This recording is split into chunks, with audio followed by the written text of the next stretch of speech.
बात करते हैं अपन एसिडिक कैरेक्टर की। इसमें लास्ट में अपन एसिडिक जो रिएक्शन है एल्कोहल की वो देखी थी, एक एल्कली मेटल के साथ और एक NaOH के साथ। अब अपन कंपेयर करेंगे वाटर और एल्कोहल में ज़्यादा एसिडिक कौन है। जो इसका सिंपल सा कॉन्सेप्ट बताया था मैंने, इसका कॉन्सेप्ट है कि कॉन्जुगेटेड बेस बनाना होता है। वाटर एल्कोहल दोनों का कॉन्जुगेटेड बेस बनाएंगे। कॉन्जुगेटेड बेस जिसका ज़्यादा स्टेबल होगा वो ही ज़्यादा एसिडिक होगा, ये कॉन्सेप्ट है। तो if conjugated base is more stable then that acid is more acidic, यानी कि जिसका संयुग्मित क्षार अधिक स्थायी होगा वही अम्ल अधिक अम्लता दर्शाएगा। ठीक है। अब देखो, जैसे H2O का अपन ने कॉन्जुगेटेड बेस बनाया, H2O में से H प्लस को निकाल लो। एसिडिक कैरेक्टर पढ़ रहे हैं तो H प्लस निकलेगा, प्लस में OH माइनस बनेगा और OH माइनस ही इसका कॉन्जुगेटेड बेस है। जो नेगेटिव वाला होता है वही बेस होता है, पॉजिटिव वाला एसिड होता है। तो नेगेटिव वाला ये दोनों कॉन्जुगेटेड बेस हो गए। इन दोनों में कंपेयर करना है क्योंकि यहाँ दोनों H प्लस तो सेम ही है, तो कंपेयर इन दोनों में होगा। ये कॉन्जुगेटेड बेस होते हैं। तो कॉन्जुगेटेड बेस में स्टेबिलिटी कैसे चेक करते हैं? केमिस्ट्री में जिसके ऊपर भी चार्ज होता है वो अनस्टेबल होता है। तो चार्ज बढ़ेगा तो स्टेबिलिटी कम होती जाएगी और चार्ज कम होगा तो स्टेबिलिटी बढ़ती जाएगी। तो यहाँ पे देखो, RO माइनस में जो R वाला ग्रुप होता है ना, alkyl group, CH3 C2H5 ethyl या मिथाइल कुछ भी हो सकता है, कार्बन की चेन, उसका प्लस आई इफेक्ट होता है। प्लस आई इफेक्ट वो इफेक्ट होता है जो इलेक्ट्रॉन डोनेट करेगा। पहले इसके ऊपर माइनस चार्ज है, अगर और इलेक्ट्रॉन यहाँ से डोनेट होंगे, इलेक्ट्रॉन यहाँ की तरफ आएंगे और ज़्यादा, तो इसका माइनस चार्ज तो बढ़ जाएगा। वो माइनस चार्ज अगर इसका ऊपर की तरफ बढ़ गया तो इसकी स्टेबिलिटी कम हो जाएगी। तो इलेक्ट्रॉन डोनेट करने से चार्ज बढ़ गया, जिससे स्टेबिलिटी कम हो गई। इसलिए एल्कोहल का जो कॉन्जुगेटेड बेस है वो लेस स्टेबल होगा, इसलिए ये लेस एसिडिक होगा। तो alcohol is less acidic then water, क्योंकि यहाँ पे चार्ज ज़्यादा है प्लस आई इफेक्ट की वजह से। जबकि यहाँ पे OH माइनस जो वाटर से निकला था उसका नो इफेक्ट है। यहाँ पे वाटर का कॉन्जुगेटेड बेस है ये, इसके पास कोई इफेक्ट नहीं लगेगा इसका। तो चार्ज कम होगा, चार्ज उसके कंपैरिजन में यहाँ कम होगा, स्टेबिलिटी ज़्यादा होगी, इसलिए water is more acidic then alcohol. ठीक है। अब नेक्स्ट अपन बात करते हैं एल्कोहल और फिनॉल में कंपेयर करेंगे। तो वही सबसे पहले दोनों के कॉन्जुगेटेड बेस बना लेंगे। जिसका कॉन्जुगेटेड बेस मोर स्टेबल होगा वो ज़्यादा एसिडिक होगा। तो बॉन्ड ब्रेक करो, H प्लस निकालो और RO माइनस, वो इसको एल्कोक्साइड ग्रुप कहते हैं। ठीक है। और यहाँ से H प्लस को हटाओ तो यहाँ बन जाएगा, ऑक्सीजन के ऊपर माइनस आ जाएगा, मतलब ये अपने इलेक्ट्रॉन डोनेट करके जाएगा। यहाँ भी ये अपने इलेक्ट्रॉन डोनेट करके जाएगा, तो यहाँ प्लस आएगा और यहाँ माइनस आएगा, ऐसे यहाँ प्लस और यहाँ माइनस। तो माइनस वाला अपना कॉन्जुगेटेड बेस होगा। इसको फिनॉक्साइड आयन कहते हैं। फिनॉक्साइड है और ये एल्कोक्साइड। ठीक है। अब जो दोनों है फिनॉक्साइड और एल्कोक्साइड, इसमें क्या होगा, इसमें प्लस आर इफेक्ट शो हो रहा है। मैंने बोला था जब भी रिंग के ऊपर कोई लोन पेयर या माइनस चार्ज वाला ग्रुप आता है तो प्लस आर इफेक्ट शो करता है। और प्लस आर इफेक्ट में हमेशा इलेक्ट्रॉन डोनेट होते हैं रिंग की तरफ। रेजोनेंस होगा यहाँ पे और रेजोनेंस की वजह से चार्ज क्या हो जाएगा, बढ़ जाएगा, डिस्ट्रीब्यूट हो जाएगा सारे कार्बन पे, इसलिए चार्ज यहाँ पे कम हो जाएगा। चार्ज कम होने से स्टेबिलिटी बढ़ जाएगी। तो ये वाला फिनॉक्साइड आयन मोर स्टेबल होगा, इसलिए फिनॉल मोर एसिडिक होगा एल्कोहल से। दस phenol is more acidic then alcohol, क्योंकि यहाँ पे रेजोनेंस हो रहा है। और जबकि यहाँ पे तो मैंने बता ही दिया था प्लस आई इफेक्ट की वजह से यहाँ पे चार्ज बढ़ जाएगा, चार्ज बढ़ने से लेस स्टेबल होगा और इसलिए ये लेस एसिडिक होगा ROH, और फिनॉल वाला मोर एसिडिक होगा। ठीक है। इसमें मैंने रेजोनेंस करके बताया, रेजोनेंस प्लस आर इफेक्ट में इलेक्ट्रॉन डोनेट होते हैं। तो ये डोनेट हुआ इधर और ये आ गया इधर, जिससे यहाँ माइनस आ जाएगा और यहाँ आ जाएगा डबल बॉन्ड, फिर आएगा इधर और ये आएगा इधर, जिससे यहाँ पे तो आ जाएगा डबल बॉन्ड। और नेक्स्ट वाले देखो, यहाँ पे तो आ जाएगा डबल बॉन्ड और इस वाले कार्बन पे आ जाएगा नेगेटिव साइन, फिर ये जाएगा इधर, ये आ जाएगा इधर, जिससे यहाँ आ जाएगा डबल बॉन्ड और इस वाले कार्बन पे नेगेटिव साइन, फिर ये आएगा इधर, ये इधर, जिससे क्या होगा, तीनों डबल बॉन्ड कंप्लीट हो जाएंगे और ऊपर माइनस चार्ज आ जाएगा। ये रेजोनेंस की वजह से चार्ज डिस्ट्रीब्यूट हो जाता है, इसलिए मोर स्टेबल है फिनॉक्साइड आयन, इसलिए phenol is more acidic then alcohol. अब ये पॉइंट याद रखना कि इलेक्ट्रॉन रिलीजिंग ग्रुप, यानी कि इलेक्ट्रॉन को दान करने वाला अगर कोई ग्रुप होगा तो एसिडिक कैरेक्टर यानी कि अम्लीयता घटेगी, कम हो जाएगी। और इलेक्ट्रॉन विड्रॉइंग ग्रुप यानी कि इलेक्ट्रॉन खींचने वाला ग्रुप अगर होगा तो एसिडिक कैरेक्टर अम्लीयता बढ़ जाएगी। ठीक है। अब एस्ट्रिफिकेशन की बात करते हैं। तो एस्ट्रिफिकेशन अपन अलग अलग तरीके से कर सकते हैं। मेन मेथड यही है कि एल्कोहल की रिएक्शन कराई जाए कार्बोक्सिलिक एसिड के साथ। तो ये तुमको ध्यान रखना है, हमेशा H किसका निकलेगा, एल्कोहल का। ठीक है। H किसका निकलेगा, एल्कोहल का। और OH किसका निकलेगा, कार्बोक्सिलिक एसिड का। ये मैकेनिज्म के थ्रू पता लगाया गया है, H कार्ब एल्कोहल का और OH कार्बोक्सिलिक एसिड का। अब इनको जोड़ दो बस, ये H माइनस H2O निकल गया बाहर। अब इनको ऐड करना है, ये रिवर्सिबल प्रोसेस है, दोनों तरफ होने वाली रिएक्शन है, ठीक है। तो इसको लिखेंगे अपन CH3 CH2, CH2 के बाद जहाँ से CH2 के बाद O आएगा, फिर O के बाद जहाँ से बॉन्ड टूटा होता है ना वहीं से जोड़ते हैं। तो यहाँ से बॉन्ड टूटा है और यहाँ से टूटा था, तो ये जुड़ जाएगा ऑक्सीजन किसके साथ, C डबल बॉन्ड O के साथ। तो ऑक्सीजन का कनेक्शन कर दो C डबल बॉन्ड O और आ गया CH3 और H2O अपन ने निकाल ही दिया और ये बन गया एस्टर, ठीक है। एस्टर की नेमिंग कैसे करते हैं, ऑक्सीजन के साथ जुड़ा हुआ ग्रुप तो कहलाएगा एल्काइल, यानी कि ये हो गया इथाइल और 2 कार्बन है तो इथेनोएट, तो इसका नाम हो जाएगा इथाइल इथेनोएट, इथाइल इथेनोएट, ठीक है। नेक्स्ट इसका अपन देखो, ये एस्टर है ना, एल्कोहल की रिएक्शन करानी है, कार्बोक्सिलिक एसिड नहीं आएगा, यहाँ पे एल्कोहल आएगा, ठीक है। तो यहाँ पे एल्कोहल की रिएक्शन अगर अपन कराते हैं एनाइड्राइड के साथ, पहले अपन ने एल्कोहल की रिएक्शन कराई कार्बोक्सिलिक एसिड के साथ, ये अपन एनाइड्राइड के साथ भी करा सकते हैं। ये अपना एनाइड्राइड है, ये तुमको ध्यान रखना है H हमेशा एल्कोहल का ही निकलेगा और बाकी ये वाला ग्रुप पूरा निकल जाएगा यहाँ से। तो ये कौन सा ग्रुप है देखो ध्यान से, CH3 C double bond O OH carboxylic acid, ये वाला निकल गया और C double bond O CH3 group यहाँ जुड़ जाएगा, तो एस्टर बन जाएगा। देखो इसको ऐड करना, देखो ये CH3 कैसे ऐड करेंगे अपन, ये CH3 आगे वाला CH2 और उसके आगे O, यहाँ बॉन्ड टूटा है यहाँ से और यहाँ बॉन्ड टूटा है यहाँ से, तो जहाँ से बॉन्ड टूटा है वहीं से C double bond O CH3 को अपन ऐड करा देंगे, आगे जुड़ जाएगा C double bond O CH3, ये बन गया अपना एस्टर। तो ये एनाइड्राइड और एल्कोहल से भी बना सकते हैं, कार्बोक्सिलिक एसिड और एल्कोहल से भी बना सकते हैं, और एसिड क्लोराइड और एल्कोहल से भी बना सकते हैं। यहाँ पे पायरिडीन लेते हैं, पायरिडीन का यूज़ क्या होता है, ये एक बेसिक नेचर का है और यहाँ पे जो HCl बनेगा, इसमें प्रोडक्ट में HCl बनेगा, उसको उसके एसिडिक कैरेक्टर को न्यूट्रल कर देता है, साथ साथ में HCl को अपने ऊपर एब्जॉर्ब भी करा लेता है। तो इसलिए पायरिडीन का यूज़ करते हैं HCl को बाहर निकालने के लिए या उसको न्यूट्रल करने के लिए, ठीक है। तो यहाँ पे भी तुमको ध्यान रखना है, यहाँ पे H हमेशा एल्कोहल का जाएगा,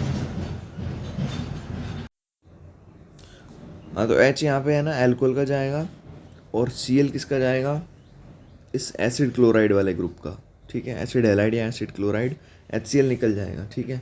तो माइनस HCl बाहर कर दो और बाकी जो बचा हुआ ग्रुप है वो लिख दो, CH3 CH2 O के बाद वही C double bond O CH3 जोड़ देना, जहाँ से बॉन्ड ब्रेक होता है वहीं से ऐड कराना है, ठीक है। तो इस तरीके से अपन एस्टर बना सकते हैं। अब ये ध्यान रखना है, जब भी अपन C double bond OR group को ऐड कराएंगे ना जिस भी रिएक्शन में, उस रिएक्शन को बोलते हैं एसिटाइलेशन या एसाइलेशन, ठीक है। एसाइलेशन रिएक्शन होती है जिसमें RC double bond O group को ऐड कराते हैं, ठीक है।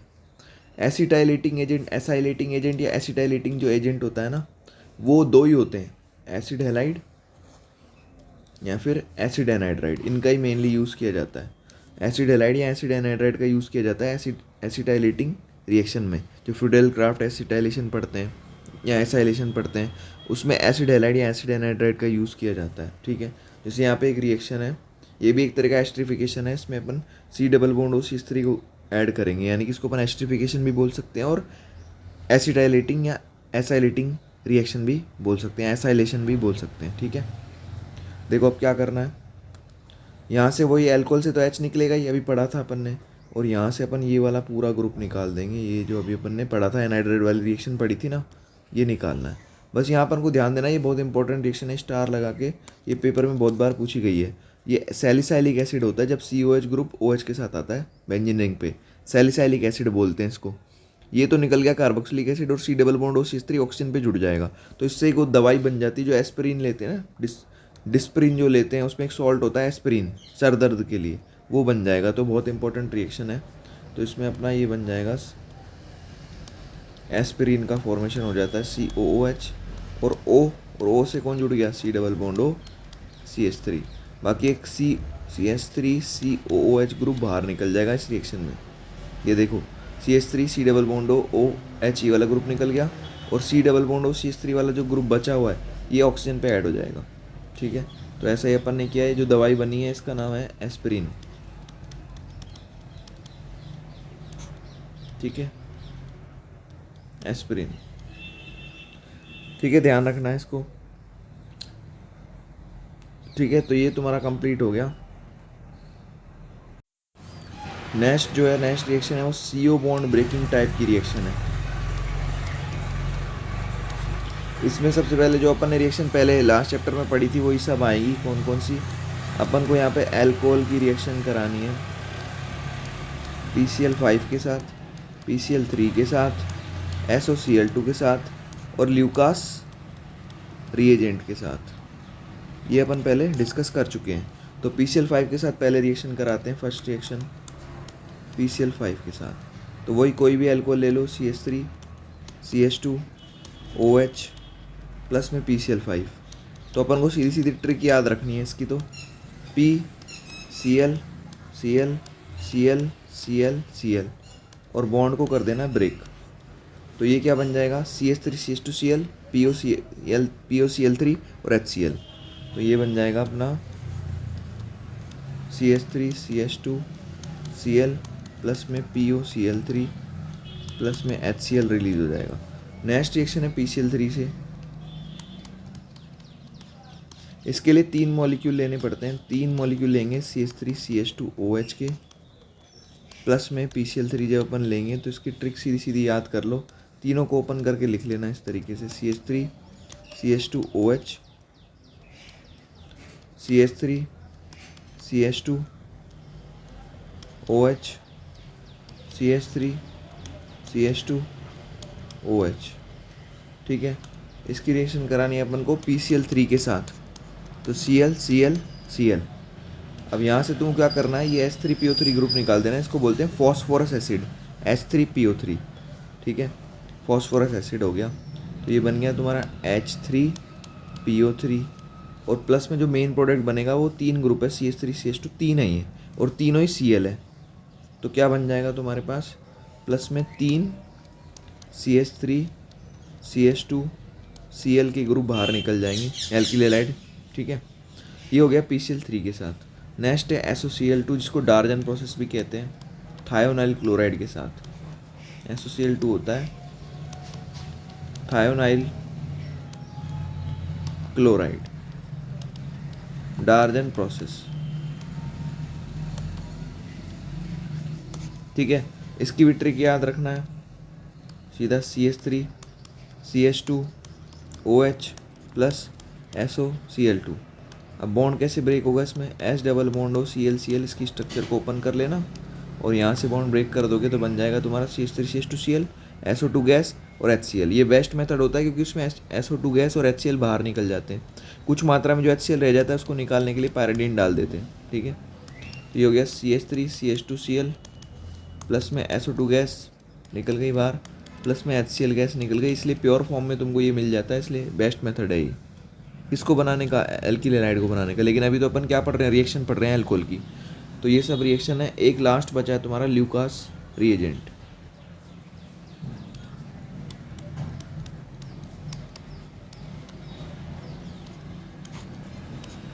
ठीक है, तो ल्यूकास रिएजेंट का इस्तेमाल अपन कर सकते हैं।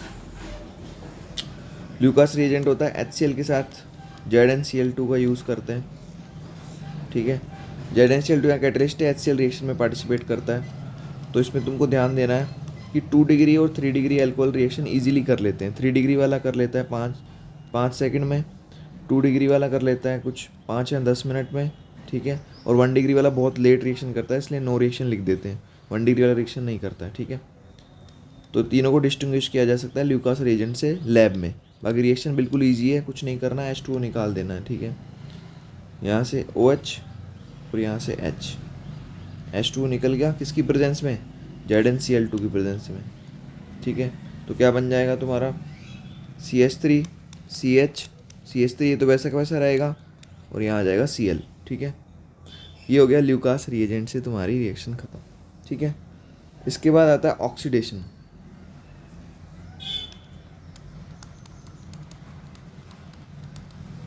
ऑक्सीडेशन अपन अल्कोहल का करा सकते हैं। देखो ध्यान देना है, 1 डिग्री अल्कोहल का अगर तुम ऑक्सीडेशन कराते हो तो हमेशा एल्डिहाइड बनेगा। और अगर 2 डिग्री अल्कोहल का ऑक्सीडेशन कराते हो किसी भी रिएजेंट से तो तुम्हारा कीटोन बनेगा। और ये बहुत इंपॉर्टेंट बात स्टार लगा के बता रहा हूँ, 3 डिग्री अल्कोहल का ऑक्सीडेशन होता ही नहीं है। जब भी तुम इसका ऑक्सीडेशन करवाने जाओगे तो हमेशा एल्कीन का फॉर्मेशन हो जाता है, एलिमिनेशन रिएक्शन यहाँ पे हो जाती है।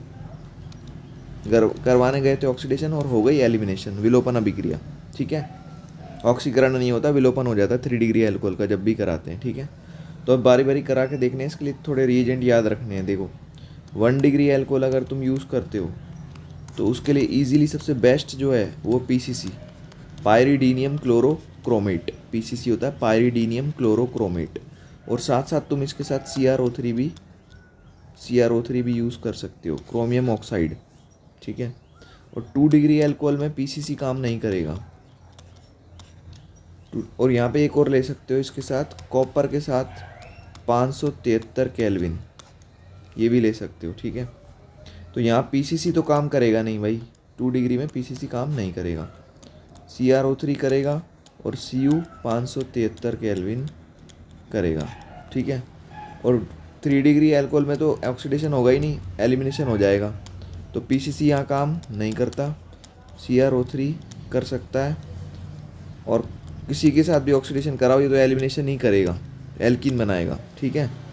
ये दोनों रिएक्शन कर लेंगे, ठीक है। ये ध्यान रखना है अपन को कौन रिएक्शन करेगा कौन नहीं करेगा। बाकी रिएक्शन कैसे होती है वो बहुत आसान है। देखो ऐसे, ऑक्सीडेशन का मतलब होता है हाइड्रोजन को बाहर निकाल दो या ऑक्सीजन को ऐड कर दो। तो यहाँ पे अपन हाइड्रोजन को बाहर निकालेंगे, इसमें अपन एक अल्कोहल ले लेते हैं CH3CH2OH, ठीक है। 1 डिग्री अल्कोहल है, इसका ऑक्सीडेशन कराना है तो कुछ भी ले लो इसमें से, पीसीसी भी ले सकते हो, 5 Cu के साथ 573 भी ले सकते हो, है ना।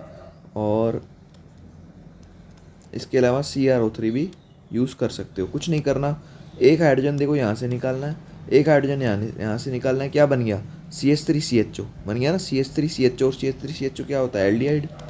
CH3CHO और हाइड्रोजन का बाहर निकलना क्या कहलाता है, ऑक्सीडेशन, ठीक है। ऐसे ही अपन 2 डिग्री अल्कोहल का भी करा सकते हैं। 2 डिग्री अल्कोहल जो होता है ये होता है, ठीक है।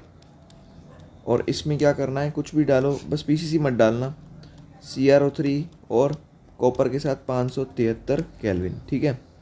तो यहाँ से हो गया अपना H, एक H यहाँ से एक H यहाँ से, H का हाइड्रोजन का निकलना ऑक्सीडेशन है तो बीच में क्या बन जाएगा, ketone, CH3 C double bond O CH3, ketone बन जाएगा, एसीटोन बोलते हैं इसको, CH3 C double bond O CH3,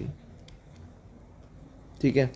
इसके बाद अगर 3 डिग्री अल्कोहल का कराने जाओगे तो वो ऑक्सीडेशन नहीं करता है, उसका क्या हो जाता है, एलिमिनेशन रिएक्शन हो जाती है। अगर तुम 3 डिग्री अल्कोहल लोगे तो एलिमिनेशन रिएक्शन हो जाएगी, क्योंकि यहाँ पे देखो यहाँ से एक H है पर यहाँ से H नहीं निकाल सकते, है ना, यहाँ है ही नहीं, तो इसलिए इसका ऑक्सीडेशन नहीं होगा, एलिमिनेशन हो जाएगा। इसमें तुम कॉपर 573 डालो या फिर CrO3 भी डाल सकते हो। देखो क्या होगा, तुमको पता है एलिमिनेशन कैसे होता है, अल्फा से OH और बीटा तीनों है, ये भी बीटा ये भी बीटा ये भी बीटा, तीनों एक जैसे हैं, तो किसी में से भी एक हाइड्रोजन निकाल दो, अल्फा से OH और बीटा से हाइड्रोजन यहाँ पे निकल जाएगा। यहाँ 3 थे ना, एक मैंने अलग कर लिया तो 2 रह गए, ठीक है।